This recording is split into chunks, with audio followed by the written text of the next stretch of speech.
এই মজার কথা শোনো, মজার কথা, এদিকে তাকাও।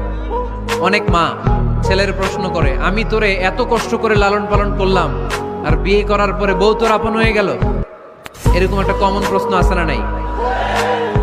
তো এক চালাক ছেলে মারে উত্তর দিছে, মা তুমি মা ডাক শোনার জন্য জীবনে কি কষ্টটাই না করছো। আমারে তুমি 10 মাস 10 দিন পেটে ধারণ করছো, এত বড় বস্তা, খাইতে পারতা না, টয়লেটে যাইতে পারতা না, খালি বমি করতা, ওষুধ খাইতা।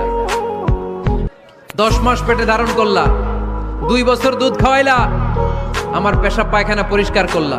এরপর 2 বছর বয়সে 3 বছর বয়সে আমার মুখে বোল ফুটলো, তখন আমি তোমারে ডাকতে শুরু করলাম মা মা। এই মা ডাক শোনার জন্য তুমি এত কষ্ট করলা, আর পরের বাড়ির মাইয়া বাড়িতে আইসাই তোমারে ডাকা শুরু করছে মা মা। তো যেই লোক তোমারে মা ডাকে তারে আমি ভালোবাসবো না কেন মা?